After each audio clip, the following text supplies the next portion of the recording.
हम सबने इसलिए वॉकआउट किया कि जो प्राइम मिनिस्टर अपना राष्ट्रपति अभिभाषण पर जो भाषण दे रहे थे, उन्होंने कुछ गलत बातें सदन को बताई, गलत झूठ।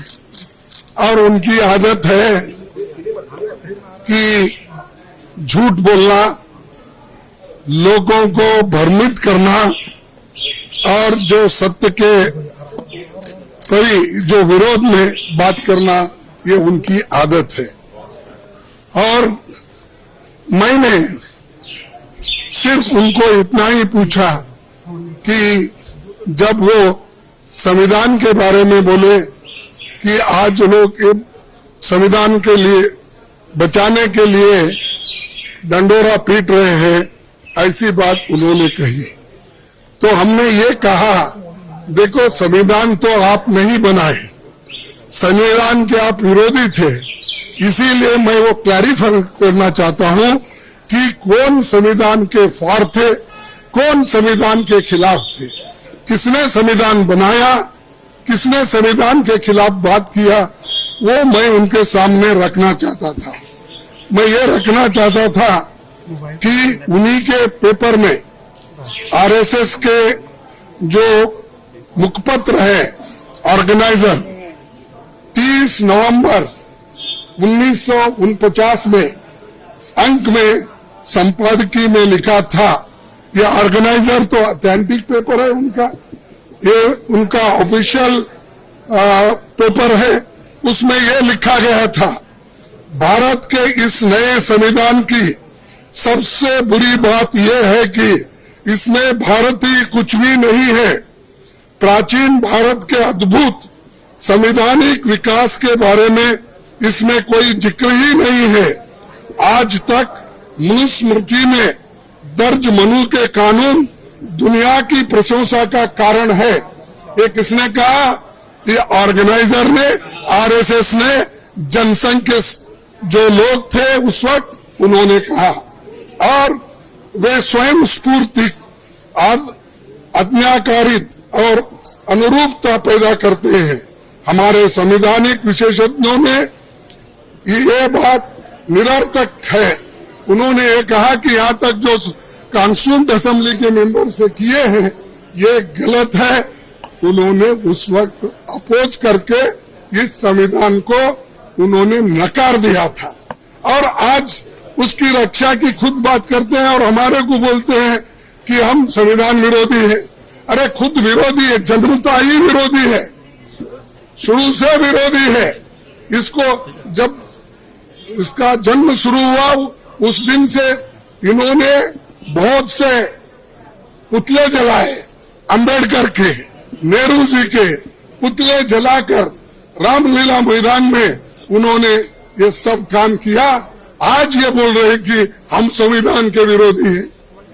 संविधान बचाओ हम इसलिए बोल रहे हैं क्योंकि इसमें आरएसएस की मंशा क्या है, जनसंघ की मंशा क्या थी और बीजेपी की आज जो मंशा क्या है ये।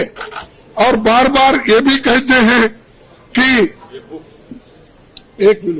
बार बार ये भी कहते हैं बाबा साहब अंबेडकर को इन्होंने इज्जत नहीं दी, उन्होंने सब कुछ उनको हरा दिया।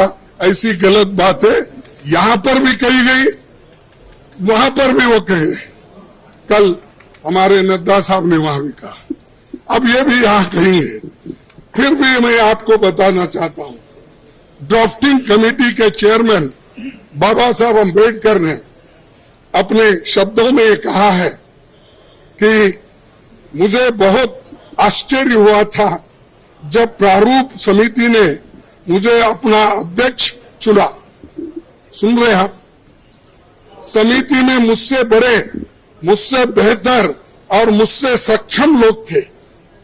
ये कांग्रेस पार्टी के अनुशासन का ही कमाल है कि प्रारूप समिति संविधान सभा में संविधान को हर धारा और हर संशोधन के बारे में निश्चित जानकारी के साथ प्रस्तुत कर सकी। कौन करे? कांग्रेस वाले करे। और इसको बाबा साहब अम्बेडकर ने कहा और ये कहते हैं इन्होंने विरोध किया, उन्होंने ये किया, उनका अपमान किया। आगे मैं बताऊंगा। इसलिए संविधान सभा के समक्ष संविधान के प्रारूप के अबाध रूप से प्रस्तुत किए जाने के समस्त श्रेय पर कांग्रेस पार्टी का हक बनता है। ये बात मैं कहने वाला था और मेरी बात सुन रहे नहीं। मैं मिनटों से हाथ उठा रहा हूं। हमारे सभी पार्टी, इंडिया गठबंधन पार्टी पूरी उठ के डिमांड कर रही थी, मांग रही थी। हम ध्यान खींच रहे थे चेयरमैन साहब, ना हमको वो मौका नहीं मिला। मैं फिर प्रधानमंत्री से खुद रिक्वेस्ट किया, 1 बार 2 बार 3 बार, लेकिन उन्होंने भी उसको नकार दिया।